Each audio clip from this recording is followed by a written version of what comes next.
এ কি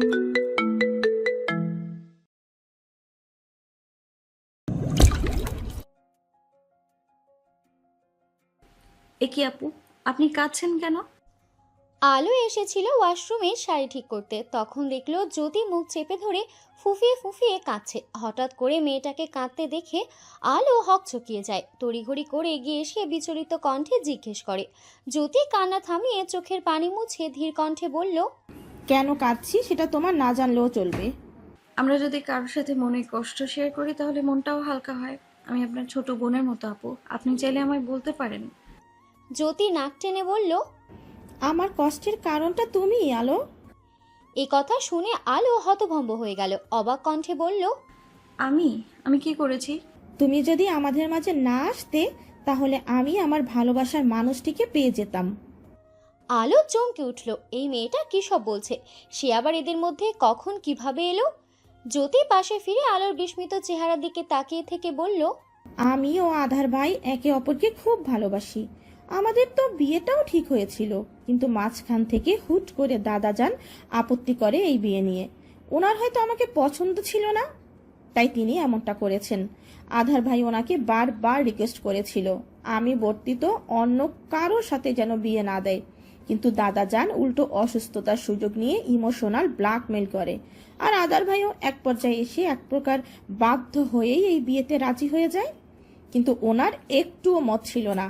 তার জন্য বিয়ের আগে সামান্য হবু বউয়ের মুখটাও দেখার প্রয়োজন মনে করেনি। এমনকি উনি এখনো আমাকেই চান, আর আমিও ওনাকে চাই, কিন্তু দাদাজানের জন্য ওনার হাত পা বাঁধা। এখন তুমিই বলো আমি কি করব? কথাগুলো শুনে আলোর পায়ে নিচে থেকে মাটি সরে গেল। তার মানে জ্যোতি আপু আধার স্যারের গার্লফ্রেন্ড। ও মাই গড!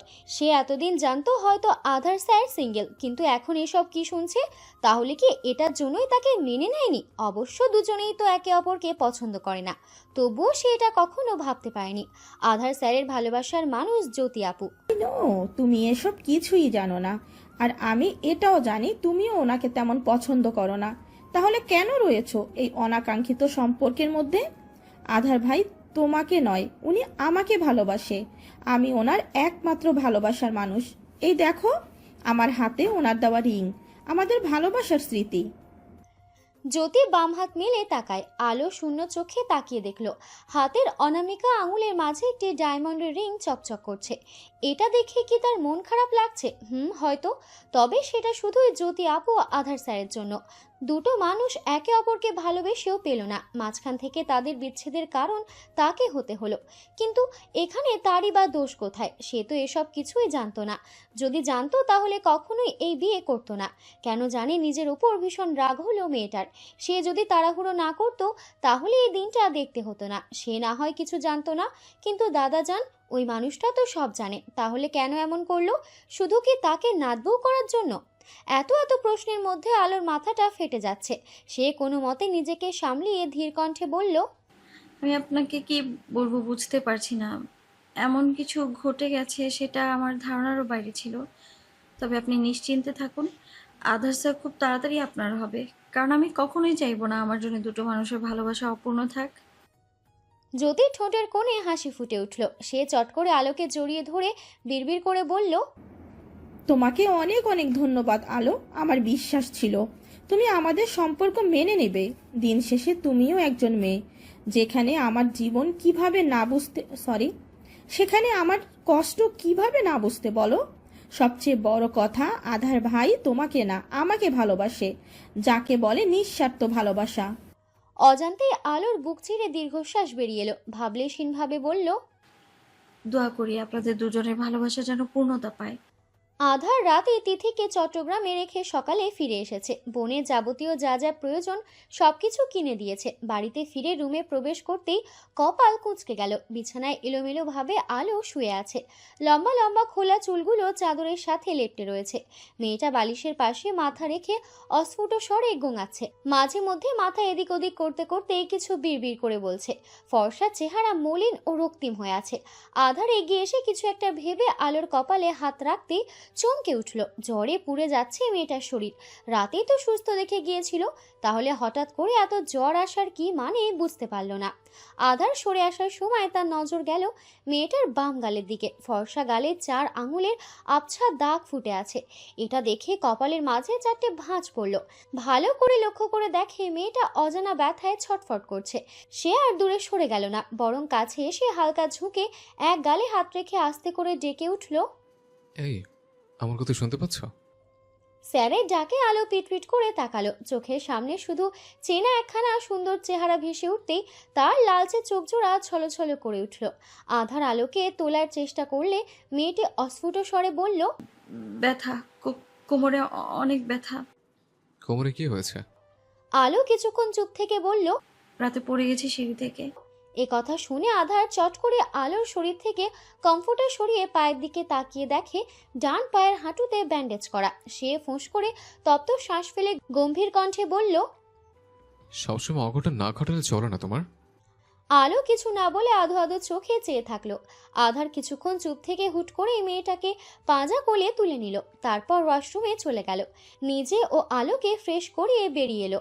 নরম বিছানায় সাবধানে আধশোয়া করে শুয়ে দিয়ে রুম থেকে বেরিয়ে যায়। ফিরে এলো কয়েক মিনিটের পর, হাতে খাবারের প্লেট। আলোকে নিজ হাতে নাস্তা করিয়ে জ্বরের ওষুধ খাইয়ে দিল। তারপর মেয়েটার বাম গালে মলম লাগিয়ে দিয়ে কপালে জলপট্টি দিতে থাকলো। আপনি নিশ্চয়ই ভীষণ টায়ার্ড। আমার সেবা না করে একটু রেস্ট নিন, আমি ঠিক আছি। আলো বিড়বিড় করে কথাগুলো বলে। আধার চুপচাপ নিজের কাজ করতে করতে ধীর কণ্ঠে বলল, আমায় খুব ঘৃণা করেন তাই না স্যার? ঘৃণা নয়, জাস্ট তোমাকে পছন্দ করি না। আলো ফিচেল হেসে বলল, আমি আপনাকে প্রচণ্ড পছন্দ করি, বিশেষ করে আপনার রুড বিহেভিয়ারকে। মাঝে মধ্যে ইচ্ছে করে এক ধাক্কায় আপনাকে ভার্সিটির ছাদ থেকে ফেলে দিই, তাহলে হয়তো একটু ভালো লাগতো। আমাকে ফেলতে গিয়ে নিজে কোমর ভেঙে নিয়ে বসে আছো মিস কালো। নামটা শুনে আলো চোখ মুখ কুঁচকে বলল, আমি দেখতে যথেষ্ট সুন্দর স্যার, তবুও আপনি বারবার আমায় কালো কালো কেন বলেন? আধার মানে অন্ধকার, আর অন্ধকার মানেই কালো, এবং আলো কালো পারফেক্ট জুটি, তাই নামটা তোমার সাথে একদম মিলে যায়। স্যারের লজিক ঠিক বুঝতে পারল না আলো। এ কেমন ব্যথা, সব মাথার উপর দিয়ে গেল। তবে সে বেশি মাথা না ঘামিয়ে চোখ দুটো বুঝে বিড়বিড় করে বলল, বদ্ধ দিলাম, আপনার কপালে কখনো সুন্দরী বউ জুটবে না। ধীরে ধীরে সময় অতিবাহিত হয়ে যায়। আলো ঘুমিয়ে যাওয়ার কিছুক্ষণ পর আধার রুমের লাইট নিভিয়ে বাইরে গেল। রাতে এখানে কি হয়েছে দাদাজান? সোভান খান বাগানে এসে হাঁটাহাঁটি করছিলেন আর গম্ভীর মুখে কিছু একটা ভাবছিলেন। তখন আধার এসে উপরোক্ত প্রশ্নটি করে। নাতবউ ঠিক আছো? জ্বর এসেছিল, ওষুধ খেয়ে ঘুমিয়েছে। সোভান খান আড়ালে দীর্ঘশ্বাস ছাড়লেন। কিছু বলতে গিয়েও থেমে যান। আধার পুনরায় বলল, মেয়েটাকে হাতকে তুলেছে। সোভান খান চুপ করে থেকে ধীর কণ্ঠে বললেন, জ্যোতি? আধারের কপাল কুঁচকে গেল। কেন? ভার্সিটি থেকে ফেরার পর খেয়াল করেছিলাম নাতবউয়ের মন খারাপ, সব সময় অন্যমনস্ক হয়ে কি যেন ভাবছিল। আমার সাথেও খুব একটা কথা বলেনি। জিজ্ঞেস করার পর জানাই সে আমার উপর ভীষণ অভিমান করে আছে, আর এ বাড়ি ছেড়েও চলে যেতে চাচ্ছিল। ভেবেছিলাম তুমি কিছু বলেছ, তাই এমন করেছে। তিথিকে নিয়ে তুমি চলে যাওয়ার পর খেতেও আসেনি মেয়েটা। বুঝলাম বিষয়টা খুব জটিল, তাই আমি নিজেই গেলাম কথা বলার জন্য। রুমে না পেয়ে ছাদে খোঁজ করলাম। মেয়েটা মনমরা হয়ে একা একা অন্ধকারের মধ্যে দাঁড়িয়েছিল। অনেক জোরাজুরি করার পর শুধু আমাকে বলছিল, সবকিছু জেনে শুনেও দুটো ভালোবাসার মানুষকে আলাদা করে দিয়ে মাঝখানে আমাকে না নিয়ে এলেও পারতে দাদাজান। এটা শোনার পর আশ্চর্য হয়ে যায়। মূল কারণ জিজ্ঞেস করার বলে, জ্যোতি ও তুমি একে অপরকে ভালোবাসো? মেয়ে নাকি তোমার গার্লফ্রেন্ড? তোমাদের এঙ্গেজমেন্ট থেকে শুরু করে বিয়েও ঠিক করা হয়েছিল, কিন্তু মাঝখান থেকে আমি বেঁকে বসি আর তোমাকে আমার অসুস্থতার দোহাই দিয়ে আলোর সাথে বিয়ে দিই। এসব শুনে এক মুহূর্তের জন্য স্তব্ধ হয়ে যায়। হ্যাঁ মানছি, তোমারও জ্যোতির বিয়ের কথা চলছিল, কিন্তু সেটা একান্তই ছোট বৌমা আর তার বোনের সিদ্ধান্ত ছিল। তুমি এটা জানার পর সাফ সাফ জানিয়ে দিয়েছিলে জ্যোতিকে বিয়ে করতে পারবে না। তখন এটা নিয়ে ছোট বৌমা ঝামেলা করলেও পরবর্তীতে শান্ত হয়। আর এই বিয়ের ব্যাপারটা বছরখানেক আগেই শেষ হয়েছিল, কিন্তু হঠাৎ করে গতকাল রাতে নাত বউয়ের মুখে এমন কথা শুনে চমকে উঠি। অন্তঃপর সোবহান খান আধারকে সবকিছু বলে দিল। ভার্সিটিতে থাকাকালীন জ্যোতি আলোকে ঠিক কি কি বলে ব্রেন ওয়াশ করিয়েছিল। সবকিছু শুনে বিস্মিত হয়ে গেল আধার। তার জীবনে কখনোই কোনো নারী ছিল না, আর না সে ভালোবাসায় বিশ্বাসী।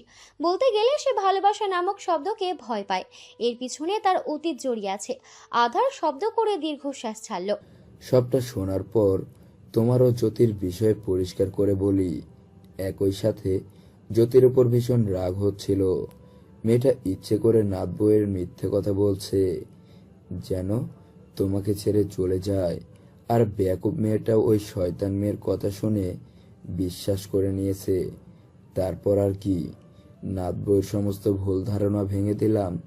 মেয়েটা আসল সত্য জেনে প্রচুর অবাক হয়। সে সময় জ্যোতি বাড়িতে ছিল না, বাইরে ঘোরাঘুরি করতে। পরিস্থিতি স্বাভাবিক হতে মেয়েটাকে নিয়ে খাওয়া দাওয়া করে রুমে গেলাম। হঠাৎই মাঝরাতে আলো ও জ্যোতি চিৎকার চেঁচামেচির আওয়াজে আমিও ছোট বৌমা রুম থেকে বের হই। দোতলার সিঁড়ির কাছে দাঁড়িয়ে থেকে দুজনে মিলে ঝগড়া করছিল। ফ্ল্যাশব্যাক। আজ বাহির থেকে অনেকটা রাত করেই ফিরে আসে জ্যোতি। অনেকদিন পর এখানকার বন্ধু মহলের সাথে আড্ডা দিয়েছে। আধার বাড়িতে থাকাকালীন সে রাতে বের হতে পারে না, কারণ মানুষটা এসব মোটেও পছন্দ করে না। যত ঘোরাঘুরি করার সব দিনে, কিন্তু রাতের বেলা একা একা বের হওয়াটা পছন্দ করে না। তিথিকেও কখনো একা ছাড়েনি। মানুষটা চোখে ভালো মেয়ে হয়ে থাকার সর্বদা চেষ্টা করে এসেছে। এমনকি ওই লোকটার জন্যই নিজের লাইফস্টাইল পাল্টে একদম ভদ্র মেয়েতে রূপান্তরিত হয়েছে, অথচ মানুষটা তার দিকে ফিরেও তাকায় না। এসব ভেবে দীর্ঘশ্বাস ছাড়ল জ্যোতি। চুপচাপ সিঁড়ি বেয়ে উপরে ওঠার সময় খেয়াল করলো আলো দুহাত বুকে ভাঁজ করে গম্ভীর মুখে দাঁড়িয়ে আছে। তুমি এখানে? জ্যোতির কথার প্রত্যুত্তরে আলো বলল, কেন, আমার জায়গায় আধার স্যারকে বুঝি আশা করেছিলেন? ইউ আর রাইট, আমি আমার প্রিয় মানুষটিকেই মিস করছিলাম। আলো তার ছেলের সুরে বলল, হয়েছে আপু, আর মিথ্যে নাটক করতে হবে না, আমি সবকিছু জেনেই গিয়েছি। মানে? মানে এটাই যে আধার স্যার আপনাকে মোটেও ভালোবাসে না। শুধু আপনাকে কেন, উনি কোনো মেয়েকেই লাভ করেন না। আপনি ওনাকে পাওয়ার জন্য মিথ্যে কথা বলেছেন আমায়। সবকিছু শুনে আমি যেন ওনার জীবন থেকে চলে যাই, তাই আপনি আসছেন, রাইট? তখনই বাট আফসোস, সেটা আর হচ্ছে না। আধার স্যার না চাওয়া অবধি আমি এই বাড়ি থেকে এক পাও নড়ব না, আর না আপনাকে ওনার লাইফে আসতে দিব। আফটার অল আপনি কেমন সেটা তো আমি A to Z জেনে গিয়েছি। আলোর কথা শুনে জ্যোতি কিছুটা চমকে উঠলেও পরক্ষণে নিজেকে সামলিয়ে নিয়ে বলল, দ্যাটস গ্রেট, ভালোই হয়েছে সবকিছু জেনে গিয়েছো। এখন চুপচাপ আধারের জীবন থেকে সরে যাও, আমি তাকে ভালোবাসি। উনি তো আর আপনাকে ভালোবাসে না। সো হোয়াট, আমার একার ভালোবাসাই যথেষ্ট। শুধু আমাদের মাঝখান থেকে চলে যাও। আমি চলে গেলেই কি আধার স্যার আপনাকে বিয়ে করবে? মনে হয় না।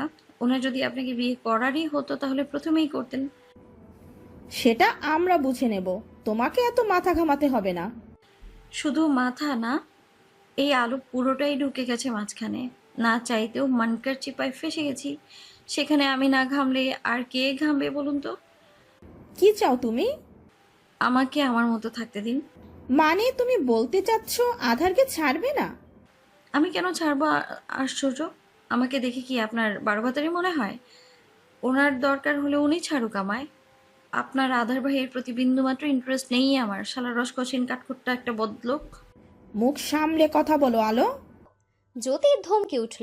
আলো ভ্রুকুচকে ঝাঁঝালো কণ্ঠে বলল, আমি আমার স্বামীকে 1000 বার বকবো, তাতে আপনার কি কে হন আপনি? হ্যাঁ, এতই যদি ভালোবাসা দরদ উতলে পড়ছে তাহলে ওনার কাছে গিয়ে ড্রামা করুন। আমাকে এসবের মধ্যে একটুও জড়াবেন না। আর আপনার জন্য, শুধুমাত্র আপনার জন্য চিন্তা করতে করতে 2 কেজি ওজন কমে গেছে আমার। যেখানে আমি সবাইকে ডিপ্রেশনে ফেলি, সেখানে আপনার কথা শুনে আমি নিজেই ডিপ্রেশনে চলে গিয়েছিলাম। শুধু শুধু দাদাজানের উপর রাগ করেছি, সাথে স্যারের 14 গোষ্ঠীও ধুয়ে দিয়েছি আমি। দুপুরে ঠিক মতো খাবারটা পর্যন্ত খাইনি, এমনকি রাতেও গলা দিয়ে খাবার নামছিল না আমার। মাথা ব্যথায় পাগল হয়ে যাচ্ছিলাম। আর এইদিকে আমি মরছি আমাদের জ্বালায়, আপনাদের জ্বালায়, আর আপনি বাইরে ফিল্ডিং মারছেন। বাহ আপু, বাহ! এক কথা চমৎকার অভিনয় করেছেন। এতদিন জানতাম শুধু আমিই নাটকবাজ, এখন দেখছি আমার থেকেও দু কাঠি উপরে আপনি।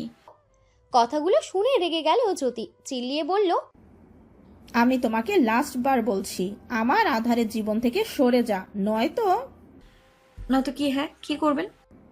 মেরে ফেলবো তোকে। কথাটা শুনে আলো শব্দ করে হেসে দিল, তারপর দাঁতে দাঁত চেপে বলে উঠল, যাবো না সরে, আমিও দেখি আপনি কি করেন। বলা শেষ হতেই আলোর বাম গালে থাপ্পড় এসে পড়ল। You fucking! ব্যাস, জ্যোতির গালি শুনে মুহূর্তেই সব ধৈর্যের বাঁধ ভেঙে গেল আলোর। সে রক্তিম চোখে তাকিয়ে সপাটে চর বসিয়ে দিল জ্যোতির গালে। আর যাই হোক, তার গায়ে আজ পর্যন্ত কেউ হাত তোলেনি, সেখানে একজন বাহিরের মেয়ে হয়ে কিনা বিনা দোষে মারলো তাকে, তাহলে সে কিভাবে ছেড়ে দিত? দিন শেষে সেও ভালো মেয়ে নয়, 10টা মার খেলেও 5টা ফিরিয়ে দেওয়ার ক্ষমতা রাখে। অন্যদিকে জ্যোতি মার খেয়ে হতভম্ব হয়ে গেছে। সে একটু আশা করেনি আলো তাকে এইভাবে পাল্টা আঘাত করবে। তবে রাগে অপমানে শরীর জ্বলে যাচ্ছে। কত বড় সাহস, জ্যোতি তালুকদারের গায়ে হাত তুলেছে! নিজের সীমার মধ্যে থাকার চেষ্টা করুন, একদম আমার সাথে লাগতে আসবেন না, নয়তো আমার খারাপ রূপটা দেখাতে বাধ্য হব। গা জ্বলে উঠল জ্যোতির। আলো নিজের গাল নেড়ে রাগান্বিত দৃষ্টি নিক্ষেপ করে সিঁড়ি বেয়ে নামতে চাইল। উদ্দেশ্য ছিল রান্নাঘরে গিয়ে নিজের নরম গালে বরফ ঘষাঘষি করবে। গালটা ভীষণ জ্বলছে, হয়তোবা সুন্দর গালে আঙুলের ছাপ বসে গিয়েছে। আলো সিঁড়ির ধাপে পা রাখতেই জ্যোতি চট করে ল্যাং মারল। হুট করে ঘটনাটি ঘটে যায়। ফলস্বরূপ অনাকাঙ্ক্ষিত ধাক্কায় নিজের ব্যালেন্স সামলাতে না পেরে হুড়মুড়িয়ে সিঁড়ি বেয়ে গড়িয়ে নিচে পড়ে গেল আলো। কোমরে ও পায়ে অনেকটাই ব্যথা পায়, এমনকি ভয়ে সেন্সলেসও হয়ে যায়। সোবহান খান ও তাহমিনা খান তখনই মেয়েটাকে নিয়ে হাসপাতালে গিয়েছিল। প্রাথমিক চিকিৎসা দিয়ে মাঝরাতে ফিরে এসেছে, কারণ আলো হাসপাতালে থাকতে মোটেও পছন্দ করে না। তীব্র ফিনাইলের গন্ধে দমটা বন্ধ হয়ে যায়। সোবহান খান জ্যোতির কাজে এতটাই রেগে গিয়েছিলেন যে ওই রাতের বেলাতেই মেয়েটাকে বের করে দেন, সাথে কিছু কড়া কথাও শুনিয়ে দেন। তাহমিনা খান জ্যোতির পক্ষে ছিল, এটা নিয়েও ঝামেলা হয়। এতে সোবহান খান আরও রেগে যান, ছোট বৌমাকেও কিছু কথা শুনিয়ে দেন। পরিস্থিতি অস্বাভাবিক দেখে চুপ করে যান তাহমিনা খান। বাড়ির গাড়ি ও ড্রাইভার দিয়ে জ্যোতিকে তার কাজিনের বাড়ি পাঠিয়ে দেয়। বর্তমান সবকিছু শুনে কিছুক্ষণের জন্য স্থির হয়ে রইল আধার। চোখ মুখে বিস্ময়ের ছাপ সুস্পষ্ট, চেহারা দেখে বোঝা মুশকিল মনের ভেতরে কি চলছে। কিছু সময় থম মেরে দাঁড়িয়ে থেকে উল্টো ঘুরে বাড়ির ভেতরে যেতে যেতে গম্ভীর কণ্ঠে বলে উঠল, তোমার ছোট বৌমার বোনের বড় মেয়েকে যেন এই বাড়িতে আর কোনোদিন না দেখি তাতে যান, অন্যথা পরের থাপ্পড়টা কিন্তু আমার হাত থেকেই পড়বে। আজ ভার্সিটিতে যায়নি আলো, যায়নি বললে ভুল হবে, সে যেতে পারেনি। শরীরের ব্যথা, পায়ের ব্যথা নিয়ে সারাদিন বিছানায় শুয়ে বসে কাটিয়েছে। দোতলা থেকে সিঁড়ি বেয়ে পড়ে যাওয়ার তো আর মুখের কথা না। নাজুক শরীরে ভালো মতোই ব্যথা পেয়েছে। ফোনে নিজের পরিবারের সাথে কথা বলে নিয়েছে, তবে তাদের কিছু জানায়নি এই দুর্ঘটনার ব্যাপারে। শুধু শুধু চিন্তা দিয়ে কি লাভ, যা হওয়ার তা হয়ে গেছে। দাদাজান ও শেফালি চাচি একটু পরপরই এসে দেখা করে যাচ্ছে। তার কোনো অসুবিধা হচ্ছে কিনা বা কোনো কিছুর প্রয়োজন কিনা সবকিছুতে খেয়াল রাখছে। সোবহান খান দুপুরবেলা খাবার নিয়ে সে নিজ হাতে খাইয়ে দিয়েছে মেয়েটাকে। নাতবউ হওয়ার আগে মেয়েটা তার নাতনির জায়গা দখল করে নেয়, তাই তো এত ভালোবাসেন এবং কাঠখড় পুড়িয়ে নাতির বউ করে সারা জীবনের জন্য নিজের বাড়িতে নিয়ে এসেছেন। এত কিছুর পরও তাহমিনা খান অসুস্থ মেয়েটার কাছে যাওয়ার প্রয়োজন মনে করেননি। আর না নিয়েছে কোনো খোঁজ খবর, কারণ তিনি ভীষণ রেগে আছেন আলোর ওপর। মেয়েটার কত বড় সাহস, তার ভাগ্নিকে চড় মারে। ওই মেয়েটার জন্যই তো অত রাতে জ্যোতিকে বাড়ি থেকে বেরিয়ে যেতে হয়েছে। তিনি এত সহজে ভুলে যাবেন কিভাবে? মনে মনে সমস্ত রাগ ক্ষোভ আপাতত পুষে রেখেছেন, সময় মতো সবকিছুর হিসেব নেবেন। তখন সময়টা সন্ধ্যাবেলা। আলো রুমে বিছানার মাঝে উবুর হয়ে শুয়ে আছে। পাশে টি টেবিলের ওপর রাখা গরম তেলের ছোট্ট বাটি। বিকেল থেকে পিঠ টনটন করে ব্যথা করছে, তাই সে শেফালি চাচির থেকে পিঠে তেল মালিশ করে নেবে। মানুষটা তেল রেখে বাইরে গেছে তো গেছেই, আসার কোনো নাম গন্ধ নেই। ওইদিকে তেলটাও ঠান্ডা হয়ে যাচ্ছে। আলো বিরক্তিকর মুখে বালিশে মুখ গুজে রইল। তখন পদঘাতের মৃদু শব্দ পেয়ে বলল, চাচি এতক্ষণ কোথায় ছিলেন বলুন তো? তাড়াতাড়ি পিঠে তেল মালিশ করে দিন, ব্যথায় মনে হচ্ছে পিঠ খুলে রেখে দিই। ওই শাকচুন্নির কত বড় সাহস আলোর রহমানকে ফেলে দেয়। এখানে এসে যদি ওই মেয়েটাকে হাতের কাছে পেতাম, তাহলে ওরে ছাদ থেকে টুক করে ফেলে দিতাম আমি, তাহলে হিসেব বরাবর হতো। বাট আফসোস, আমার প্রতিশোধ নেওয়া হলো না। স্যারের কপালে ওই শাকচুন্নি জুটলে বেশ ভালো হতো। উনি আমার মতো ভালো মেয়েকে ডিজার্ভ করেই না। একটা জলজ জ্যান্ত শাকচুন্নির পাল্লায় পড়লে ওনার ইগো টিগো সব বেরিয়ে যেত, তখন বুঝতো বউ পালা কত কষ্টের। আলো নিজ মনে বকবক করে থামলো, কিন্তু প্রত্যুত্তরে কিছু শুনতে পেল না। তাই সে পুনরায় বলল, চাচি আপনি দাঁড়িয়ে আছেন কেন? জলদি মালিশ করে দিন, নয়তো তেল ঠান্ডা হয়ে যাবে। বলতে বলতে ঘাড় ঘুরিয়ে পিছনে তাকায় এবং মুহূর্তেই শান্ত চোখ জোড়া বড় বড় হয়ে গেল। ড্রেসিং টেবিলের সামনে আধার স্যার দাঁড়িয়ে থেকে হাত ঘড়ি টাই খুলছে। আলো চট করে নজর সরিয়ে নিল। এই খচ্চর ব্যাটা আবার কখন এলো? তার মানে এতক্ষণ যাকে শেফালি চাচি ভেবে কথাগুলো বলছিল সেটাই এই লোকটা। ধুর ধুর, সে সবসময় ভুল জায়গায় সত্য কথাগুলো বলে দেয়। আধার শার্টের বোতাম খুলতে খুলতে স্বাভাবিক গলায় বলল, আমার ওয়াইফ হওয়ার যোগ্যতা তুমিও রাখো না, আপনিও আমার হাজবেন্ড হওয়ার যোগ্য না। তাহলে আমার সাথে রয়েছে কেন? আপনি কেন আমার সাথে আছেন? বাধ্য হয়ে? আমিও। মেয়েটা তেরামি দেখে চোখ মুখ কুচকে ফেললো আধার। কিছু না বলে বড় বড় পায়ে ওয়াশরুমের ভেতরে চলে গেল। এই বাচাল মেয়েটার সাথে কথা বলা মানে হাতে কে পোশাক পরানোর ব্যাপারটা একই। এই মেয়ে উঠছে কেন? আধার শাওয়ার নিয়ে বেরিয়ে এসে দেখে আলো বিছানায় থেকে নামার চেষ্টা করছে, কিন্তু পা নিয়ে সোজা হয়ে দাঁড়াতে পারছে না। এটার জন্য নিজের ক্ষত পাকেই বকাবকি করছে মেয়েটা। তখন সে বিরক্তিকর কণ্ঠে উপরোক্ত বাক্যটি বলে। শেফালি চাচিকে ডাকতে। আধার বিনিময়ে কিছু না বলে হাতে থাকা তোয়ালে সোফার ওপর রেখে রুম থেকে বেরিয়ে যায়। রান্নাঘরে এসে দেখে শেফালি চাচি একগুচ্ছ ছোট মাছ কাটাকাটি করতে ব্যস্ত। মাছগুলো তার দাদাজানের ও ছোট মার ভীষণ প্রিয়, তবে সে এইগুলো ধারে কাছেও নেই। এতগুলো মাছ কাটতে দেখে আধারের বোঝা হয়ে গেল এত তাড়াতাড়ি মাছ কাটা শেষ হবে না। তাই সে পুনরায় রুমে গিয়ে আলোর উদ্দেশ্যে বলল, চাচি মাছ কাটতে ব্যস্ত। আলো কিছুক্ষণ চুপ থেকে ধীর কণ্ঠে বলল, তাহলে আপনি আমার পিঠে তেল মালিশ করে দিন। হোয়াট? মেয়েটার কথা শুনে আধার আশ্চর্য হয়ে গেল। আলো বিরক্তিতে বলল, এতে সারের মতো চেঁচানোর কি হলো আজিব? আজকে আমার এই অবস্থার জন্য শুধুমাত্র আপনি দায়ী। আপনার কারণেই ওই পাজি মেয়েটা আমাকে হার্ট করেছে। এখন আবার সেবা যত্ন করতে না পারলে আমাকে বাপের বাড়ি দিয়ে আসুন। তবুও এভাবে ব্যথা সহ্য করে পড়ে থাকতে পারবো না। আমিও মানুষ, আপনার মতো কোনো এলিয়ান নই আমি। আধার ঠোঁট কামড়ে কিছু একটা ভাবলো। ইচ্ছে তো করছে এই মেয়েটাকে তার বাপের বাড়িতে পাঠিয়ে দিতে, কিন্তু বিষয়টা খুব বাজে দেখাবে। তারপরও দাদাজান তো আছেই, উনি যদি একবার জানতে পারে তাহলে তার কান ঝালাপালা করে দেবে। আর সে মোটেও অশান্তি চায় না, কিন্তু এখন অশান্তি নামক বড় কারণটাই ঘাড়ে এসে জুটেছে, যাকে সে চাইলেও সরাতে পারছে না। তার এলোমেলো জীবনটা আরও এলোমেলো হয়ে যাচ্ছে। আধার ফোঁস করে তপ্ত শ্বাস ফেলে বলল, ওকে ফাইন। স্যারের কথা শুনে আলো ভরকে গেল। এখন সত্যি সত্যি তাকে বাড়িতে পাঠিয়ে দেবে নাকি? সে তো ভাব নেওয়ার জন্য বলেছিল। এই অবস্থায় বাড়িতে গেলে ব্যাপারটা মোটেও ভালো দেখাবে না। তাই সে কিছু বলতে যাবে তখনই খেয়াল করলো আধার স্যার তেলের বাটিটা নিয়ে তার পাশে বসেছে। এটা দেখে আড়ালে স্বস্তির নিঃশ্বাস ছেড়ে উবুর হয়ে শুয়ে পড়ল। এইদিকে আধার থমথমে মুখে মেয়েটার পিঠ থেকে টি শার্ট উপরে তুলে দেয়। সে জীবনেও এই মেয়েটার মতো নির্লজ্জ আর দুটো মেয়ে দেখেনি। আধার এক পলক সাদা ধবধবে মসৃণ উন্মুক্ত পিঠের দিকে তাকিয়ে নজর সরিয়ে নিল। তারপর কিছু একটা ভেবে উঠে গিয়ে আলমারি খুলে দুটো গ্লাভস বের করে হাতে পরে নিল। এই মেয়েটা বেহায়া হলেও সে তো আর নয়। কিছুক্ষণ পর নিজের পিঠের মাঝে দুটো হাতের স্পর্শ পেয়ে আলো মাথা তুলে ঘাড় ঘুরিয়ে স্যারের হাতের দিকে তাকায়।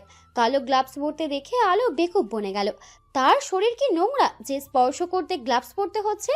আলো দীর্ঘশ্বাস ছেড়ে বালিশে মুখ ডুবিয়ে নিল। তার কেন জানি মালিশটা নিতে ভালো লাগছে। অন্যদিকে আধার ঠোঁট কামড়ে আলতো হাতে মেয়েটার পিঠে ও বাঁকানো কোমরে তেল মালিশ করে দিচ্ছে। তবে তার চোখ জোড়া বন্ধ, তবুও সে মেয়েটাকে অনুভব করতে পারছে। হঠাৎ মাথায় একটা দুষ্ট বুদ্ধি এলো। আধার মনে মনে শয়তানি হাসি হেসে হাতের শক্তি দ্বিগুণ করতে আলো হকচকিয়ে উঠল। স্যার লাগছে, আপনাকে মালিশ করতে বলেছি, পিঠের হাড্ডি ভাঙতে নয়। আধার ঠোঁট কামড়ে হাসলো, তবে আর কিছু করলো না। ওইদিকে আলো দাঁতে দাঁত চেপে মনে মনে বিড়বিড় করে বলল, একদিন আমারও সুযোগ আসবে স্যার, তখন আপনাকে যদি নাকানি চুবানি না খাওয়াতে পেরেছি তাহলে আমিও আলো নই। এক সপ্তাহ পর ভার্সিটি এসেছে আলো। সামনে আবার প্রথম ইনকোর্স পরীক্ষা রয়েছে। অ্যাসাইনমেন্ট প্রেজেন্টেশন কমপ্লিট করতে করতে তার জীবন শেষ। তারপরও যদি থাকে স্বামী নামক হিটলার স্যার, তাহলে তো রিল্যাক্স হয়ে থাকার কোনো প্রশ্নই ওঠে না। আলো ফোঁস করে তপ্ত শ্বাস ফেলে ব্যাগ থেকে পানির বোতল বের করে অর্ধেক খেলো। প্রথম ক্লাস শেষ হয়ে গেছে, এখন ফিজিক্স ক্লাস হবে, তাই সবাই বসে থেকে অপেক্ষা করছে স্যারের জন্য। বেশি পানি খাওয়ার ফলে ওয়াশরুম পেল। আলো বান্ধবীদের বলে পানির বোতল সহ বাইরে যেতে লাগলো। ফেরার সময় না হয় বোতল ভর্তি করে নিয়ে আসবে। সিঁড়ি বেয়ে নামার সময় ফোনটা বেজে উঠলো। আলো স্ক্রিনের দিকে তাকিয়ে দেখে ছায়া কল দিয়েছে। সে কলটা রিসিভ করে কানে গুজে বোনের সাথে কথা বলতে লাগলো। কথা বলার এক ফাঁকে বাম হাতটা রেলিংয়ের ওপর রেখে ভুলবশত কাত করে। ফলস্বরূপ বোতলের অর্ধেক পানি নিচে পড়ে যায়। আলো হেসে হেসে কথা বলতে বলতে বোতলে চুমুক দিল, কিন্তু একে পানি কোথায়? সে ভ্রু কুঁচকে তাকিয়ে দেখে বোতল একদম ফাঁকা। চট করে রেলিংয়ের নিচে সিঁড়িতে তাকাতেই স্তব্ধ হয়ে যায়, সাথে মুখ অটোমেটিক হাঁ হয়ে গেল। আধার স্যার ভেজা মাথা চেহারা নিয়ে অদ্ভুত চোখে তাকিয়ে আছে। আলো নিচে নামার আর সাহস পেল না। সে ভয়ে উল্টো ঘুরে এক ছুটে ওখান থেকে পালিয়ে গেল। সব আকাম কুকাম এই লোকটার সাথে কেন হতে হয়? কিরে, এমন হাঁপাচ্ছিস কেন? কোনো সমস্যা? তামান্নার কথা শুনে আলো জোরে জোরে শ্বাস নিতে নিতে বিড়বিড় করে বলল, আমার দ্বারা কখনো ভালো কাজ হয় না, সবসময় ভুল জায়গায় উল্টাপাল্টা কাজ করে বসে থাকি। ফারাহ কপাল কুঁচকে জানতে চাইল, আবার কি করেছিস? আমি কিছু করিনি, যা করেছে ওই শয়তান বোতলটা। বলেই আলো জানলা দিয়ে ছুঁড়ে মারল বোতলটি। সঙ্গে সঙ্গে নিচ থেকে একটা ছেলের চিৎকার চেঁচামেচির শব্দ ভেসে এলো। আলো সহ বাকিরা সবাই থতমত খেয়ে যায়। শালুক তড়িঘড়ি করে জানালার কাছে গিয়ে নিচে তাকিয়ে দেখে একজন সিনিয়র ভাই আলোর বোতল হাতে নিয়ে অন্য হাতে নিজের কপাল চেপে ধরে আছে। শালুক ভয়ার্ত কণ্ঠে বিড়বিড় করে বলল, আলো, তুই আসছিস? ক্লাসরুমের লাস্ট বেঞ্চে ঘাপটি মেরে বসে আছে আলো। ভয়ে রীতিমতো হাত পা জমে যাচ্ছে। সে আজ ভুলবশত যার কপাল ফাটিয়েছে সেই ছেলেটা এক নম্বরের শয়তান। বড়লোক বাপের বিগড়ে যাওয়া ছেলে। মেয়েদের সম্মান দেওয়া তো দূরে থাক, সুযোগ পেলে অসভ্যতামি করতেও ছাড়ে না। ভার্সিটির অনেক মেয়েই ভয় পায় এই ছেলেটাকে। এমনিতেই এই ছেলেটার সাথে তার সম্পর্ক ভালো না। ভার্সিটির প্রথম দিনেই বড়সড় একটা ঝামেলা করেছিল সে। রাগে হিতাহিত জ্ঞান হারিয়ে সবার সামনে থাপ্পড় মেরেছিল ওই ছেলেটিকে। কারণ ওই ছেলেটা নিজের দলবল নিয়ে র্যাগিং করার নামে তাদের সাথে খারাপ ব্যবহার করার চেষ্টা করেছিল। তারপর থেকেই ওই ছেলেটার দু চোখের বিষ যে সুযোগ পেলেই তাদের সাথে লাগার চেষ্টা করে। আর আজ সে অজান্তেই ছেলেটাকে সুযোগ করে দিল ঝামেলা করার জন্য। সবচেয়ে বেশি এখন নিজের ওপরই রাগ হচ্ছে। তখন কেন যে বোতলটা ছুটতে গিয়েছিল। আমরা কি ভেতরে আসতে পারি স্যার? আধার ডেস্কের সামনে দাঁড়িয়ে থেকে লেকচার দিচ্ছিল আর টুকটাক প্রশ্ন করছিল সবাইকে। তখন দরজা থেকে ভেসে আসা বাক্যটি শুনে চশমা ঠিক করে ঘাড় ঘুরিয়ে তাকায়। 4-5 জন সিনিয়র ছেলেপুলে দাঁড়িয়ে আছে। সে সবাইকে চেনে, তাই গম্ভীর কণ্ঠে বলল, ক্লাস চলাকালীন নো ডিস্টার্ব, পরে এসো। আপনার স্টুডেন্টের মধ্যে একজন এই পানির পট ভুলবশত নিচে পড়ে গিয়েছিল, তাই দিতে এসেছি। আধার কপাল কুঁচকে বোতলটার দিকে তাকালো। বেগুনি রঙা বোতলটার গায়ে পান্ডার স্টিকার দেখে একটুও চিনতে অসুবিধা হলো না এটার আসল মালিককে। সে ঘাড় ঘুরিয়ে সামনে তাকায়। আলো নিজেকে আড়াল করে রেখেছে বান্ধবীদের পেছনে, কারণ সে কোনো রকম ঝামেলা চায় না। আধার নজর সরিয়ে সুজনের দিকে তীক্ষ্ণ চোখে তাকায়। ছেলেটার কপালে ওয়ান টাইম ব্যান্ডেজ লাগানো হয়েছে। সে ঠোঁট কামড়ে কিছু একটা ভেবে সবার উদ্দেশ্যে বলল, এই বোতলটা কি তোমাদের মধ্যে কারোর? সঙ্গে সঙ্গে সবাই না বলে। আধার সুজনের দিকে তাকিয়ে স্বাভাবিক গলায় বলল, তোমার কোথাও একটা ভুল হয়েছে, এটা এখানকার কারণ নয়, হতে পারে অন্য ডিপার্টমেন্টের কারোর। এটা আপাতত আমার কাছে থাক, আমি খোঁজ নিয়ে আসল মালিকের কাছে পৌঁছে দেব। তোমরা এখন আসতে পারো। কথাগুলো বলে আধার এগিয়ে এসে সুজনের হাত থেকে বোতলটা নিয়ে নিল। ছেলেগুলো কিছু বলতে চেয়েও স্যারের গম্ভীর চেহারা দেখে বলতে পারল না, কারণ তারা কম বেশি সবাই জানে এই লোকটা কেমন। তাই কথা না বাড়িয়ে চুপচাপ চলে গেল। এই বিষয়টা না হয় পরে দেখা যাবে। তাদেরকে যেতে দেখে আলোর বন্ধু মহল সবাই স্বস্তির নিঃশ্বাস ছাড়ল। ফারাহ ফিসফিসিয়ে বলল, স্বরের জন্য বেঁচে গেলি। আলো মুখ গোমড়া করে মনে মনে বিড়বিড় করল, ওই লোকটার জন্যই তো এমনটা হয়েছে। ক্লাস শেষে আধার বেরিয়ে গেল। নিজের অফিস রুমে ঢোকার সময় ডাস্টবিনে বোতলটা ছুঁড়ে ফেলতেও ভুলল না। ভার্সিটি শেষে বাড়িতে এসে গোসল দিয়ে খাওয়া দাওয়া করে দাদাজানের সাথে টুকটাক কথাবার্তা বলে ভাত ঘুম দিয়েছে আলো। ঘুম ভাঙলো সন্ধ্যার দিকে। আড়ামোড়া ভেঙে হামি তুলে উঠে বসে বাম পাশে তাকাতেই দেখতে পেল আধার স্যার সোফায় বসে থেকে ল্যাপটপে কাজ করছে। পরনে টি শার্ট ও ট্রাউজার, ঘন বড় বড় চুলগুলো ভেজা, চোখে রিডিং গ্লাস, চিকন রক্তিম নিজের ঠোঁট কামড়ে এক দৃষ্টিতে তাকিয়ে আছে স্ক্রিনে। শ্যামবর্ণের সুন্দর মুখশ্রীর দিকে না চাইতেও কিছুক্ষণ তাকিয়ে রইল মেয়েটা। আজকাল ঘুম থেকে ওঠার পরপরই এই মানুষটার মুখখানা দর্শন হয়, মাঝে মধ্যে তো সকাল সকাল আপত্তিকর পরিস্থিতিতেও পড়ে যায়। এই তো আজ সকালের ঘটনা। ভোরের দিকে ঘুম ভেঙে যাওয়ার পর নিজেকে আবিষ্কার করে মানুষটার নগ্ন বুকের মাঝে। লোকটা তখন গভীর ঘুমে মগ্ন ছিল, অথচ তার ঘুম মুহূর্তেই উড়ে যায়। সে লজ্জায় লাল নীল সবুজ হয়ে চট করে সরে আসে। মানুষটা তো আর এমনি এমনি বলে না তার ঘুমের কোনো ছিঁড়ি নেই। আলো এসব ভেবে আনমনে হাসলো। সে সজ্ঞানে নিজেকে দূরে সরিয়ে রাখলেও ঘুমের ঘোরে মানুষটার কাছে চলে যায়। এতে তারই বা দোষ কোথায়? ওইদিকে সোফায় শুয়েও শান্তি নেই, ধপধপ করে উল্টে পড়ে যায়। তাই তো এক প্রকার বাধ্য হয়ে বিছানাতে থাকে, এতে ঘুমটাও ভালো হয়। আর এই বিছানাটা একটু বেশি নরম, তাই সে সবকিছু জেনে শুনেও মটকা মেরে পড়ে থাকে, কারণ দিন শেষে নিজের সুখ শান্তি আগে। আলো এসব ভাবতে ভাবতে অন্যমনস্ক হয়ে বিছানা থেকে নামতে যাবে, তখনই প্লাজোর সাথে পা আটকে ধপাস করে কমফোর্টার সহ পড়ে গেল নিচে। শালা সব অঘটন আমার সাথেই হয়। আধার এক পলক তাকিয়ে আবার নিজের কাজে মন দিয়েছে। আলো বিরক্তিতে চোখ মুখ মুচকে বিড়বিড় করে কমফোর্টার সরিয়ে উঠে দাঁড়ায়। খোলা চুলগুলো হাত খোপা করে ওয়াশরুমের দিকে যেতে পিছন থেকে শুনতে পেল ভারী পুরুষালী কণ্ঠে বলা কিছু বাক্য। নিজের হাত পা কন্ট্রোল করতে শিখুন মিস কালো। সবে আধার খান নয় যে আপনাকে ছেড়ে দেবে।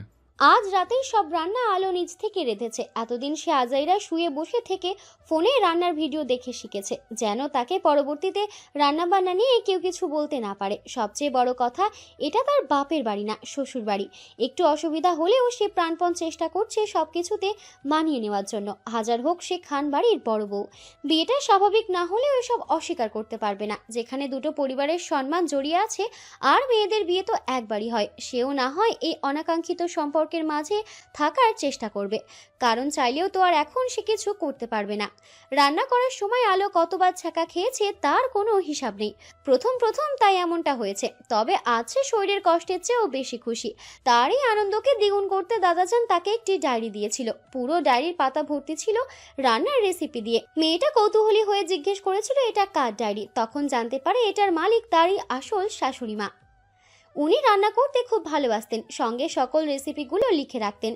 বিয়েতে সে শাশুড়ি মায়ের অনেক গহনাই পেয়েছিল, তাহমিনা খানও দিয়েছিলেন কিছু গহনা, আর তার আবার এই সোনাদানা খুব একটা পছন্দ না। তাই তো এই সামান্য ডায়েরিটা পেয়ে খুশিতে আত্মহারা হয়ে গিয়েছিল।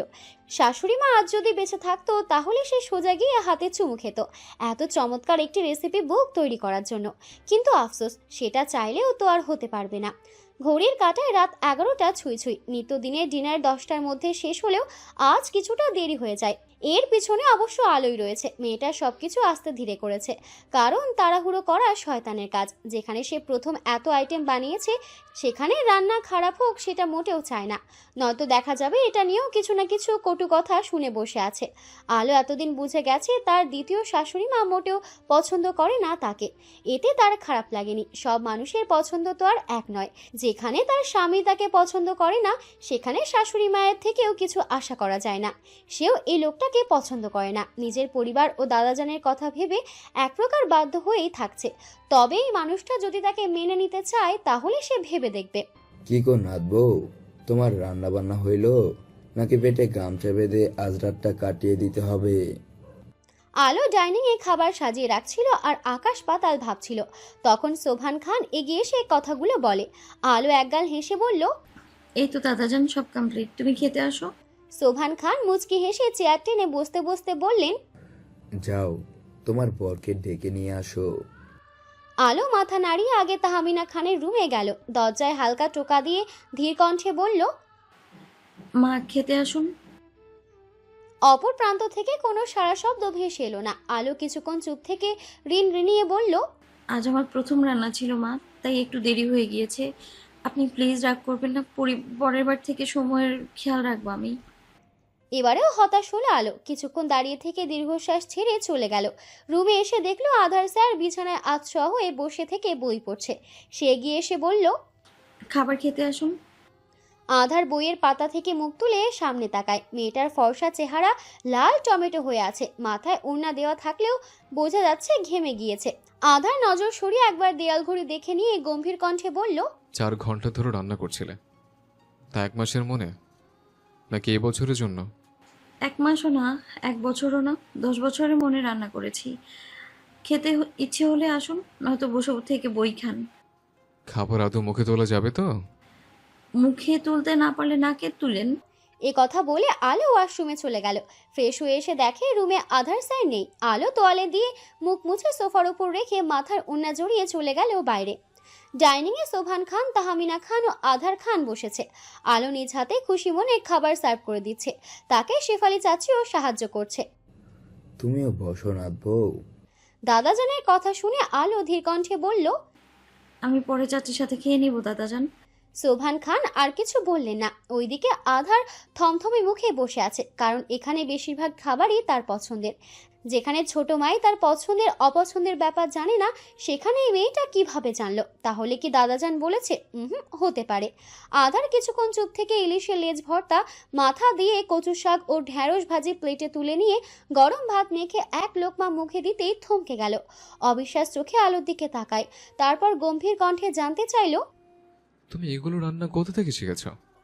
আলো থমথমে মুখে বলল, দাদাজান একটা রেসিপি বুক দিয়েছিল, ওটা দেখেই রান্না করেছি, তাই তো দেরি হয়েছে। আধার চট করে দাদাজানের দিকে তাকায়। নাতির তীক্ষ্ণ দৃষ্টি দেখেও না দেখার ভান করে মনোযোগ সহকারে খেতে খেতে স্বাভাবিক গলায় বললেন, আমার মুখ না দেখে চুপচাপ খাবার খাও। মেয়েটা অনেক কষ্টে রেঁধেছে, আশা করছি সম্পূর্ণ খাবার শেষ করবে। তারপর আলোর রান্নার অনেক প্রশংসা করলেন, বিশেষ করে হাঁসের কষা মাংসের। মেয়েটা খুশিতে গদগদ হয়ে আরও মাংস তুলে দিল দাদাজানের পাতে। আধার কিছু না বলে খেতে শুরু করে। মা, আর একটু রুই মাছ দিই। আলো খেয়াল করেছে তার শাশুড়ি মা রুই মাছের কালিয়াটা দিয়ে খাচ্ছে, হয়তো মজা হয়েছে, তাই সে জিজ্ঞেস করে। তাহমিনা খান ধীর কণ্ঠে বললেন, না থাক। আলো মুখ কালো করে প্লেটের দিকে তাকায়। মাছ প্রায় শেষ হয়ে এসেছে, তাই সে সহসায় দুটো মাছের বড় পিস তুলে দিল শাশুড়ির পাতে। এতে তাহমিনা খান মুখ তুলে তার দিকে তাকায়। আলো বিনিময়ে হাসার চেষ্টা করলো। তাহমিনা খান কিছু বললেন না, কারণ তার কাছে রান্নাটা খুব ভালোই লেগেছে। তিনি তো ভাবতেই পারেননি মেয়েটার রান্নার হাত এতটা মারাত্মক হবে। কিছু কিছু আইটেমের ক্ষেত্রে নুন ঝাল একটু বেশি হলেও খেতে মন্দ নয়, বরং খাবারের স্বাদটাই একদম আলাদা। আলো আর চোখে স্বামীর দিকে তাকায়। লোকটা প্লেটের ভাত প্রায় শেষের পথে, তাই সে আবারও এক বুক সাহস নিয়ে দম আটকে ভাতের পাত্র এগিয়ে নিয়ে গেল। তারপর প্লেট ভরে ভাত বেড়ে দিল। আধার ঘাড় ঘুরিয়ে মেয়েটার দিকে তাকায়। আলো শুকনো ঢোক গিলে সরে গেল। মনে মনে ভাবছে এই বুঝি তার উপর ধমকে উঠবে, কিন্তু তাকে অবাক করে দিয়ে মানুষটা কিছু না বলে চুপচাপ খেতে থাকলো। এটা দেখে আলো ঠোঁট কামড়ে হেসে তরকারি তুলে দিল। মানুষটা তার রান্না করা সব তরকারি দিয়েই খাচ্ছে, বিশেষ করে ভর্তার আইটেমগুলো।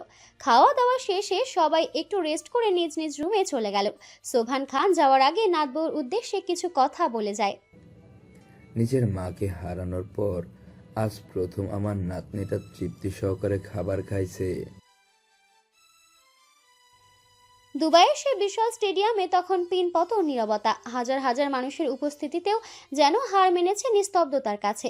পুরো স্টেডিয়াম অন্ধকার, শুধু মাঝখানের মঞ্চে কৃত্রিম ধোঁয়ার কুণ্ডলী পাকিয়ে নীল রঙের একটি তীব্র স্পটলাইট নিবদ্ধ হয়ে আছে এক যুবকের ওপর। যুবকটির বুকের পাশে লেপ্টে আছে তার অতি পরিচিত সিগনেচার গিটারটি। পরনে কালো লেদার জ্যাকেট, কপালের ওপর অবাধ্যের মতো পড়ে থাকা এলোমেলো দীর্ঘ চুলগুলো তাকে এক অদ্ভুত বিষণ্ণ রূপ দিয়েছে। আর কবজিতে বিশেষ ব্রেসলেট, যা ভক্তদের কাছে তার পরিচয়ের এক অবিচ্ছেদ্য অংশ। যুবকটির চোখ বুজে আছে, চারপাশে হাজারো চিৎকার তার কানে পৌঁছাচ্ছে না। গিটারের তারে আঙুল ছোঁয়াতেই সুরের এক সম্মোহনী ঢেউ ছড়িয়ে পড়ল পুরো গ্যালারি জুড়ে। দেশি বিদেশি অসংখ্য তরুণ তরুণী মন্ত্রমুগ্ধের মতো তাকিয়ে আছে সেই বিমোহিত গায়কের দিকে। তার কণ্ঠে জাদুতে তখন মরুর বুকে যেন নীল জোছনা নামছে। কনসার্ট শেষ হতেই সমস্ত নীরবতা ভেঙে চুরমার হয়ে গেল গগন বিদারী চিৎকারে। যুবকটি যখন মঞ্চ থেকে ধীর পায়ে নেমে আসছিল, শত শত ভক্ত বডিগার্ডদের কড়া বেষ্টনী ভেদ করে ঝাঁপিয়ে পড়তে চাইল প্রিয় তারকার ওপর। কেউ একটা ছবি, কেউ বা এক পলক ছোঁয়া বা একটু অটোগ্রাফের জন্য রীতিমতো মরিয়া হয়ে উঠছে। কিন্তু যুবকটির দৃষ্টি স্থির ও ভাবলেশীন। সেই বিশাল উন্মাদনা আর ভিড় এড়িয়ে সে দ্রুত পায়ে গিয়ে উঠে পড়ল তার কালো রঙের বিলাসবহুল গাড়িটিতে। বাইরে তখনও তার নাম ধরে শত শত মানুষের হাহাকার শোনা যাচ্ছে, কিন্তু কাঁচের ওপারে সে সম্পূর্ণ একা। এক জনপ্রিয় তারকার এই বিষণ্ণ একাকিত্ব যেন তাকে সাধারণের চেয়ে আলাদা করে রেখেছে সবার কাছে। এতক্ষণ ছায়া নিজ ফোনে কনসার্টটা খুব মনোযোগ সহকারে দেখছিল। ভিডিও শেষ হতেই সে ফোনটা বুকে চেপে ধরে চোখ বুজে নিল। শব্দ করে দীর্ঘশ্বাস ছেড়ে বিড়বিড় করে বলল, আপনার দেখা কবে পাবো গায়ক সাহেব? এই রক্ত মাংসের আপনিটাকে একটিবারের জন্য সচক্ষে দেখার বড়ই ইচ্ছে আজ মনে জেগে বসেছে। দোহাই আপনার, এবার জলদি এই দেশে ফিরে আসুন, নয়তো আপনাকে দেখার এই অপূর্ণ স্বাদ হয়তো এই জন্মে আর মিটবে না। আমার এই অবুঝ হৃদয়টা যে আপনার কঠোর উপস্থিতির জন্য বড্ড ব্যাকুল হয়ে আছে, বড্ড। রাত বাজে 2:30। এই সময়টাতে সবাই গভীর ঘুমে তলিয়ে থাকলেও আজ আধারের চোখে একটুও ঘুম নেই। অজানা ব্যথায় বুকের ভেতরটা ছটফট করছে। আজ নিজের মাকে ভীষণ মনে পড়ছে তার। ছোটবেলা কতই না সুখের আনন্দে ছিল, তারপর তারপর এক ঝড়ো হাওয়াতেই সব শেষ। অনাকাঙ্ক্ষিতভাবে মাকে হারানোর পর তার জীবন থেকেও সুখ নামক বস্তুটা গায়েব হয়ে যায়। সে যাকেই মন থেকে ভালোবেসেছে এবং আঁকড়ে ধরে থাকতে চেয়েছে, ওপরওয়ালা তাকেই কেড়ে নিয়েছে। তাই তো আজকাল আর কাউকে ভালোবাসতে ইচ্ছা করে না, স্বয়ং নিজেকেও না। আধারের বুক চিরে দীর্ঘশ্বাস বেরিয়ে এলো। সে চোখের ওপর থেকে ডান হাত সরিয়ে নিজের বুকের দিকে তাকায়। মেয়েটা ইঁদুরের বাচ্চার মতো গুটিসুটি মেরে শুয়ে আছে। খোলা কালো চুলগুলো তার সর্বাঙ্গ জুড়ে লেপ্টে রয়েছে। সে কতবার যে মেয়েটাকে দূরে সরিয়ে দিয়েছে, তবুও ওই ঘুরে ফিরে তার বুকের মাঝেই আসবে। একসময় বাধ্য হয়ে হাল ছেড়ে দেয়। আধার অনেকক্ষণ ধরে লক্ষ্য করেছে মেয়েটা ঘুমন্ত অবস্থায় থাকাকালীন একটু পরপরই গলা ঘাড় চুলকাচ্ছে। এতে দুই ভ্রুয়ের মাঝে 4টে ভাঁজ পড়ল আধারের। কৌতূহলী হয়ে এক হাতে এলোমেলো চুলগুলো গুছিয়ে নিয়ে একপাশে রাখলো। একরাশ অস্বস্তি নিয়ে মেয়েটার কাঁধ থেকে সামান্য টি শার্টের গলা সরিয়ে নেয় এবং সঙ্গে সঙ্গে চমকে উঠল। পুরো ফর্সা কাঁধ লালচে হয়ে র্যাশে ভরে গিয়েছে। আধার চট করে উঠে বিছানায় শুইয়ে দিল আলোকে। চুলগুলো সরিয়ে গলার দিকে তাকিয়ে দেখে সেখানেও লাল হয়ে র্যাশে ভরে আছে। কোমল দু হাতেও গুড়ি গুড়ি র্যাশ বের হয়েছে, অথচ মেয়েটা কি নিশ্চিন্তেই না ঘুমাচ্ছে। আধার বুঝতে পারলো কোনো কারণে সম্ভবত মেয়েটার অ্যালার্জি জেগেছে। তাই সে কয়েকবার ডেকে উঠল, কিন্তু আলোর ঘুম ভাঙার কোনো নামগন্ধই নেই। আলো কিছুক্ষণ চুপ থেকে পর মুহূর্তে ঘুমন্ত মেয়েটার নাক মুখ চেপে ধরে নিঃশ্বাস নেওয়াটা বন্ধ করে দিল। কয়েক মিনিটের পরে আলো ফট করে চোখ মেলে তাকায়। মেয়েটার বুক অস্বাভাবিকভাবে ওঠানামা করছে। মেয়েটা চোখ দুটো বড় বড় করে জোরে জোরে শ্বাস নিতে নিতে অবিশ্বাস সুরে বলল, আপনি আপনি আমাকে মেরে ফেলার প্ল্যান করেছেন স্যার? আধার বিছানায় থেকে নেমে গায়ে টি শার্ট জড়িয়ে বিরক্তিকর কণ্ঠে বলল, মারার হলে প্রথম রাতেই মারতাম। আলো উঠে বসে দাঁত কিরমির করে বলল, তাহলে মাঝরাতে এমন এমন করে নাক মুখ চেপে ধরা মানেটা কি? আমি যদি দম আটকে মরে যেতাম তাহলে কি হতো?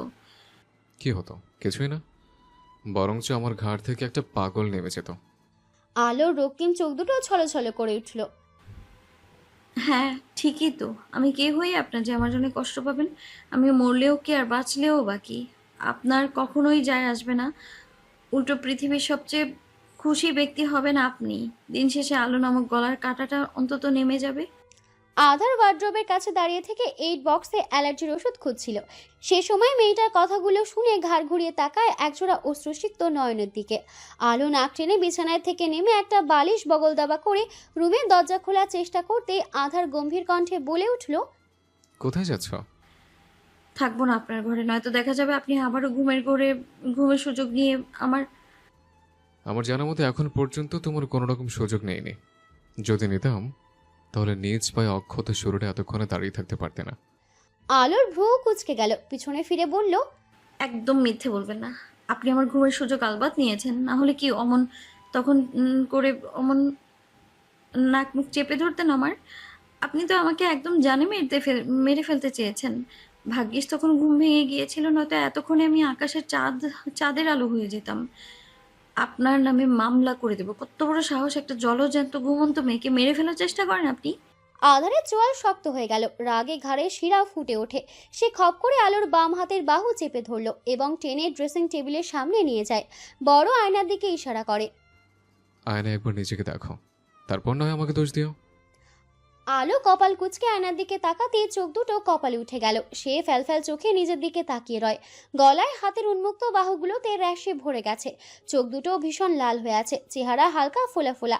সে এতক্ষণ রাগের মাথায় অনুভবই করেনি তার শরীর বাজেভাবে চুলকাচ্ছে। আলো তড়িঘড়ি করে গলা চুলকাতে শুরু করলো। আধার আড়ালে দীর্ঘশ্বাস ছেড়ে টি টেবিলের ওপর থেকে পানির গ্লাসটা নিয়ে সে আলোর সামনে খোলা ঔষধ বাড়িয়ে ধরে বলল, খেয়ে নাও। আলো কৌতূহল নিয়ে জানতে চাইল, কিসের ঔষধ? আধারের মেজাজ বিগড়ে গেল। এমনিতেই মেয়েটা 2 লাইন বেশি বুঝে উল্টোপাল্টা বকে যাচ্ছে।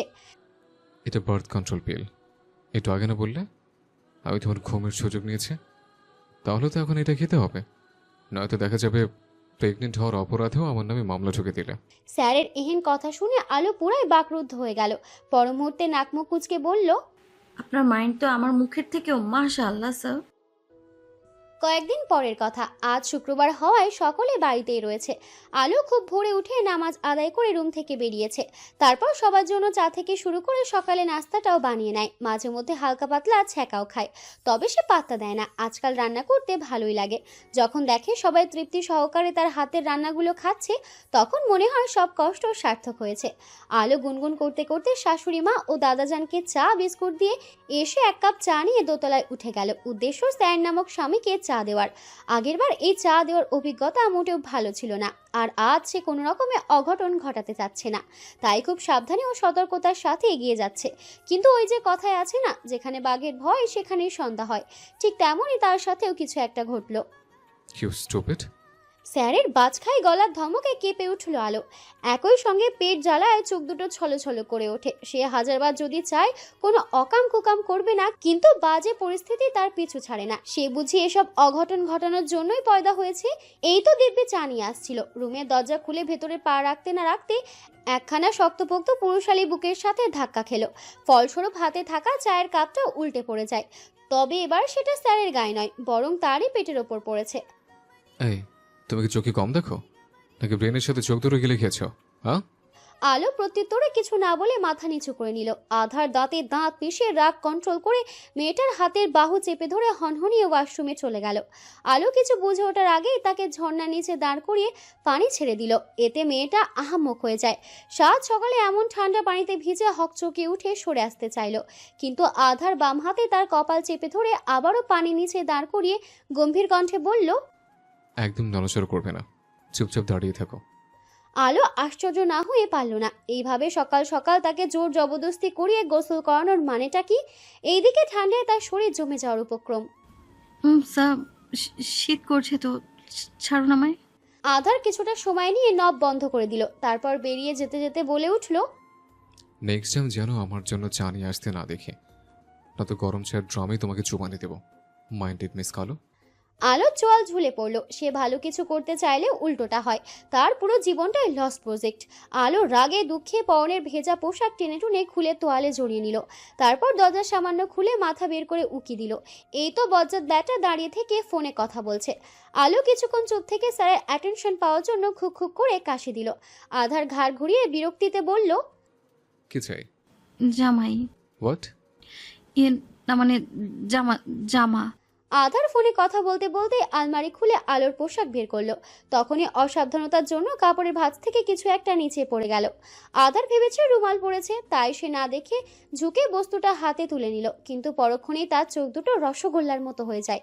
ওইদিকে এই ভয়ঙ্কর দৃশ্য দেখা মাত্রই আলো চট করে মাথা ভিতরে ঢুকিয়ে নেওয়ার সময় ধরাম করে বাড়ি খেল মাথার সাথে। তবুও মেয়েটা লজ্জায় সব ব্যথা ভুলে ভেতরে ঢুকে দরজা লাগিয়ে দিল। ইস, কি লজ্জার ব্যাপার! মানুষটার হাতে কিনা শেষমেশ তার অন্তর্বাস। প্রায় অনেকক্ষণ যাবৎ ওয়াশরুমের ভেতরে ঘাপটি মেরে আছে আলো। এক পর্যায়ে এসে আস্তে করে দরজা খুলে মাথা বের করে উকি দেয়। আশেপাশে কোথাও স্যারকে না দেখে স্বস্তির নিঃশ্বাস ছেড়ে চটপট বেরিয়ে এলো। বিছানার ওপর রাখা পোশাকগুলো নিয়ে জলদি ছুটল ওয়াশরুমে। দুপুর হতে চলেছে। আধার বাহির থেকে ফিরে গোসল করে একটা সাদা পাঞ্জাবি পরেছে জুম্মার নামাজের জন্য। প্রতি সপ্তাহে দুই দাদা নাতি সেম পাঞ্জাবি পরে মসজিদে যায়। আজও সেটার ব্যতিক্রম হলো না। পাঞ্জাবির দু হাতা বাহুতে গুটিয়ে রাখতে রাখতে সিঁড়ি বেয়ে নামছে আধার। ভেজা চুলগুলো সুন্দর করে সেট করে রাখা। রক্তিম নিজের ঠোঁট কামড়ে ভ্রু কুচকে নিজের কাজ করতে ব্যস্ত। অন্যদিকে কেউ একজন যে তার দিকে অপলক নয়নে চেয়ে আছে, সেদিকে কোনো খেয়াল নেই। এই মেয়ে, এটা কি করেছো তুমি? সব পানি তো নিচে পড়ে যাচ্ছে, তোমার ধ্যান কোথায়? তাহমিনা খান চিল্লিয়ে উঠলেন। এতে ভরকে গেল আলো। চটজলদি নজর সামনে থেকে সরিয়ে নিয়ে নিজের হাতের দিকে তাকায়। সে তো ডাইনিংয়ে এসে পানি খাওয়ার জন্য গ্লাসে পানি ঢালছিল, কিন্তু জগের পানি গ্লাসে পড়ার বদলে টেবিলে ও ফ্লোরে পড়েছে। আলো দাঁত দিয়ে জিহবা কেটে দ্রুত জগ নামিয়ে আমতা আমতা করে বলল, আসলে মা, খেয়াল করিনি, আমি খুবই দুঃখিত। এখনই জায়গাটা পরিষ্কার করে দিচ্ছি। এই কথা বলে আলো তড়িঘড়ি করে রান্নাঘরে ছুটতে চাইলে খেয়াল করলো শেফালি চাচি কাপড় ও ওয়াইপার নিয়ে এসে জায়গাটা পরিষ্কার করে দিচ্ছে। এটা দেখে আলো মনে মনে হাসলো। এই মানুষটা তাকে সবসময় সাহায্য করে এসেছে এবং করছেও। সে সত্যি এই মানুষটার প্রতি মন থেকে কৃতজ্ঞ, তাকে ভালোবাসা ও আগলে রাখার জন্য। তা আজকাল আমার নাত বউয়ের মনটা কোথায় থাকছে? নিশ্চয়ই বরের কাছে। দাদাজানের কথা শুনে আলো আর চোখে দূরে গম্ভীর মুখে দাঁড়িয়ে থাকা মানুষটার দিকে তাকিয়ে ধীর কণ্ঠে বলল, তুমি ভুল ভাবছো দাদাজান। তোমার বেরসিক নাতির কাছে আমার মনটা রাখতে বইই গেছে। ওনার কাছে পারলে আমি আমার মাথার একটা চুলও রাখবো না, নয়তো দেখা যাবে তোমার অতি ভদ্র নাতি চুলগুলো পুড়িয়ে ফেলেছে। সোভান খান শব্দ করে হেসে উঠলেন। আধার গম্ভীর কণ্ঠে বলল, তোমার হাসা শেষ হলে এখন যাওয়া যাক দাদাজান। সোভান খান মাথা নাড়িয়ে বলল, চলো। অন্তঃপর দুই দাদা নাতি বেরিয়ে গেল। বাড়ির পাশে মসজিদ হওয়ায় গাড়ি নিয়ে যেতে হয় না, গল্প করতে করতে হেঁটেই চলে যাওয়া যায়। সোভান খান হাঁটার সময় কিছু একটা অনুভব করে ঘাড় ঘুরিয়ে পিছনে তাকায়। তিনি ঠিকই ধরেছিল, আলো গুটি গুটি পায়ে এগিয়ে আসছে। আজও কিন্তু জিলাপি নিয়ে এসো দাদাজান। আলো কাছে এসে ফিসফিসিয়ে কথাটি বলে। সেটা শুনে সোভান খান কিছু একটা ভেবে বললেন, আমার তো বয়স হচ্ছে, এ বয়সে জিলাপি নেওয়ার জন্য লাইনে দাঁড়িয়ে থাকতে পা জোড়া টন টন করে। তুমি বরং আজ তোমার স্বামীকে বলো, দেখো কি বলে। আলো ঠোঁট উল্টালো, তবুও সাহস করে এগিয়ে গেল মানুষটার দিকে। স্যার, আলোর ডাকে পাশে ফিরে তাকায় আধার, বলল, কি চাই? জিলাপি। মানে আসার সময় মসজিদ থেকে জিলাপি নিয়ে আসবেন আমার জন্য। মেয়েটার এহেন কথা শুনে আধার নাক মুকুচকে বলল, হোয়াট ননসেন্স! আমি কিনা এখন তোমার জন্য মসজিদের লাইন ধরে জিলাপি নিয়ে আসবো? সিরিয়াসলি? এটা তুমি ভাবলে কিভাবে? এমন ভাব করছেন যেন আমি আপনাকে জিলাপির বদলে জুতা চুরি করে নিয়ে আসতে বলছি। জুতা কেন? আমি একটা পিঁপড়েও আনবো না। বলে আধার সেখান থেকে চলে গেল। আলো অসহায় চোখে দাদাজানের দিকে তাকায়।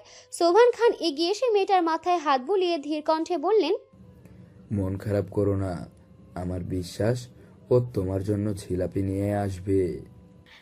আর যদি না নিয়ে আসে তাহলে? তাহলে আমি আনবো। আলো মুচকি হেসে বলল, তোমায় কষ্ট করতে হবে না দাদাজান, আমি খাবো না।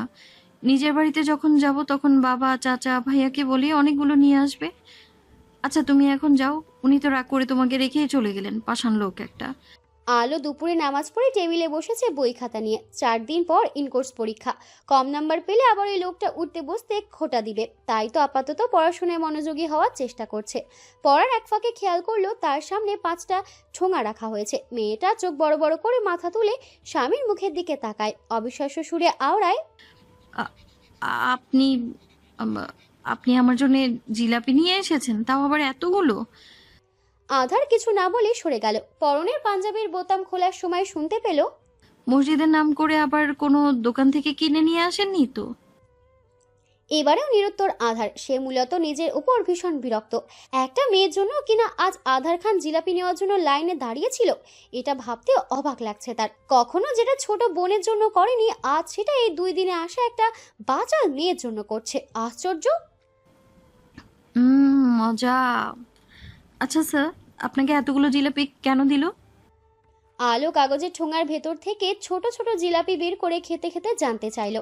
আধার পাঞ্জাবি খুলে টি শার্ট ও ট্রাউজার নিয়ে ওয়াশরুমে যেতে যেতে বলে উঠল, আমার সাঙ্গপাঙ্গরা যখন জানতে পারলো আমাদের বাড়িতে নতুন একটা পেটু কি দূর এসছে, তা ওদের ভাগেটাও দিয়ে দিছে।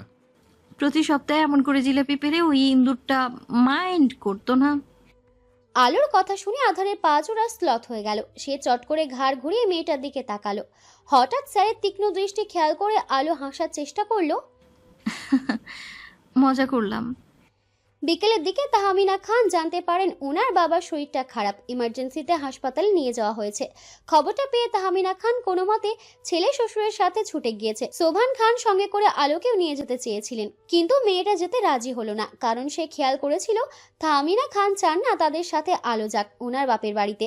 তাই আলো নিজের শরীর খারাপের অজুহাত দিয়ে চায় না। শুধু শুধু ঝামেলা বাড়িয়ে কি লাভ, তার চেয়ে বরং সে এখানেই ভালো আছে। সন্ধ্যা থেকে নীল আকাশটা আজ মেঘালয়ে ঢাকা, হয়তো বৃষ্টি আসবে। তাই রাতের খাবার হিসেবে খিচুড়ি রান্না করে নিয়েছে আলো। শেফালি চাচি 9টার দিকে চলে গিয়েছে। মানুষটি এখানে সারাদিন থাকলেও রাতের বেলা নিজ পরিবারের কাছে ফিরে যায়, আবার সকাল সকাল চলে আসে। আলো দাদাজানের থেকে খবর নিয়েছে অসুস্থ মানুষটা এখন কেমন আছে। তেমন বড় ধরনের কিছু না, জাস্ট প্রেশার বেড়ে গিয়েছিল। আপাতত ওনাকে বাড়িতে নেওয়া হয়েছে এবং সুস্থ আছে। সবটা শুনে স্বস্তির নিঃশ্বাস ছেড়ে নিজেদের খেয়াল রাখতে বলে ফোন রেখে দেয়। তখন বাজে রাত 12টা। পুরো নিস্তব্ধ বাড়িতে একা আছে আলো। বাহিরে ঝুম বৃষ্টি শুরু হয়েছে। ভিডিও কলে ছোট বোনের সাথে কথা বলার সময় ছায়া আবদার করে বসলো তার নাচ দেখার, কারণ তারা একসাথে থাকাকালীন প্রায়শই বৃষ্টিতে নৃত্য করেছে। তাদের ফোনের গ্যালারি ভর্তি নাচের ভিডিও দিয়ে। এক পর্যায়ে এসে আলো রাজি হয়ে যায়, তারও বহুদিন বৃষ্টি বিলাস করা হয়নি। তারপর আজ বাড়িটাও একদম ফাঁকা। এই সুযোগে নিজেকে একটু আনন্দ দেওয়া যায়। আবার কবে না কবে বৃষ্টি হবে কে জানে। আলো ছোট বোনের দেওয়া সুতির পাতলা আকাশি রঙা শাড়িটা জলদি পরে নিল। তারপর চুলগুলো খোলা অবস্থায় রেখে গাঢ় করে কাজল, দুহাতে কাঁচের চুড়ি, কানে দুল পরে হাতে ফোন নিয়ে দৌড়ে ছাদে উঠে যায়। বৃষ্টিতে ভিডিও ছবি তোলার জন্য ওয়াটারপ্রুফ ফোন নিয়েছিল। ছায়াটা ওয়াটারপ্রুফ, তাই আজও কোনো অসুবিধা হলো না বৃষ্টিতে নাচের ভিডিও করার জন্য। আলো দোলনায় ক্যামেরা চালু করে ফোন সেট করে রাখলো। সে অলরেডি ভিজে জবজবে হয়ে গেছে। আলো কোমরে শাড়ির আঁচল গুজে নিল। আকাশ চিরে ঝুম বর্ষণের আওয়াজের সাথে তাল মিলিয়ে তার দুহাতের চুড়ি ও নুপুরের রিন রিন শব্দ যোগ হলো। একই সাথে সমস্ত নিস্তব্ধতা ভেদ করে খালি গলায় গুনগুন করে উঠল, রিমঝিমের ধারাতে চায় মন হারাতে, রিমঝিমের ধারাতে চায় মন হারাতে। গানের তালে তাল মিলিয়ে চমৎকারভাবে নাচছে আলো। তার মিষ্টি সুরে আজ প্রকৃতিও সামিল হয়েছে। বৃষ্টির স্বচ্ছ বিন্দু বিন্দু জলকণাগুলো আজ সর্বাঙ্গ ছুঁয়ে দিচ্ছে। সে বৃষ্টি বিলাসে এতটাই মগ্ন হয়েছে যে খেয়ালই করেনি দরজার কাছে কেউ একজন স্তব্ধ হয়ে দাঁড়িয়ে আছে। আগে কত বৃষ্টি যে দেখেছি শ্রাবণে, জাগেনি তো এত আশা, ভালোবাসা এ মনে। আলো দুহাত মিলে চোখ বুজে মাথা আকাশের দিকে করে ঘুরে তাকালো। অন্যদিকে আধার এখনো অপলক নয়নে তাকিয়ে আছে। সে তো একটু আগেই ফিরেছে। তাহমিনা খান এত রাতে তাকে আসতে না দিতে চাইলেও সে চলে এসেছে, কারণ ওই বাড়িতে তার মনটা কখনোই টিকতে চায় না। শুধুমাত্র আজ দাদাজানের জন্যই গিয়েছিল। তার মধ্যে আবহাওয়াটাও খারাপ, আর মেয়েটাও একা রয়েছে। ভুলবশত যদি কিছু সমস্যার মধ্যে পড়ে তখন কি হবে? সবসময় কিছু না কিছু অঘটন না ঘটালে পেটের ভাত হজম হয় না। তাই তো এক প্রকার ওই ঝামেলার বস্তার জন্যই ছুটে এসেছে। হাজার হোক সে তার বাবাকে কথা দিয়েছে একটু হলেও খেয়াল রাখার চেষ্টা করবে মেয়েটার। ডুপ্লিকেট চাবি দিয়ে বাড়িতে ঢুকে সোজা দোতলায় উঠে যায় আধার। ভেবেছিল মেয়েটা একা একা ভয় পেয়ে গুটিসুটি মেরে এক কোণে পড়ে রয়েছে, নয়তো ঘুমিয়ে গেছে। কিন্তু রুমে এসে আলোকে দেখতে না পেয়ে কপাল কুঁচকে যায়। বেলকনি, ওয়াশরুম, নিচতলা, উপরতলা খুঁজেও যখন মেয়েটির দেখা পেল না, তখন না চাইতেও বুকের ভেতরটা ধক করে ওঠে। কারণ এত রাতেই মেয়েটা হুট করে গায়েব হয়ে যাবে কোথায়? কোনো বিপদ হয়নি তো আবার?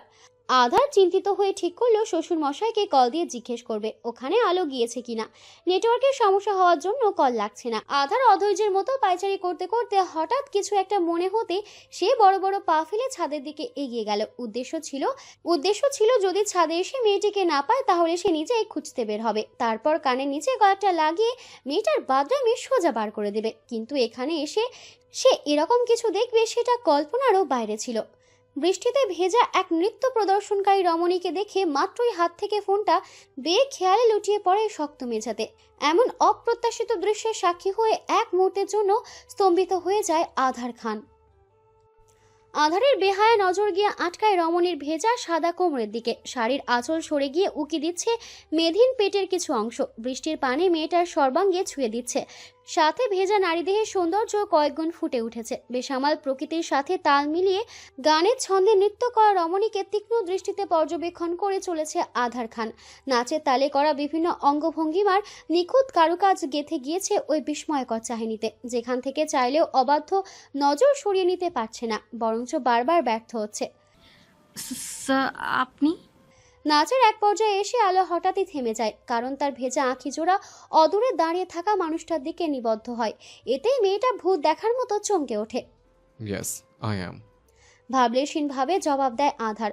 আলো কোমর থেকে গুজে রাখা আঁচল খুলে ঠিকঠাক হয়ে এগিয়ে এসে জানতে চাইল, কখন এলেন?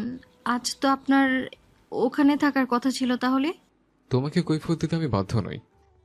আলো ভ্রুকুচকে তাকায়। আধার একটু সময় নিয়ে গম্ভীর কণ্ঠে বলল, আলো দুহাত কোমরে রেখে ঝাঁঝালো কণ্ঠে বলল, এই আমায় দেখে আপনার পেতনি মনে হয়? পেতনি না হলেও শাকচুনি মনে হয়।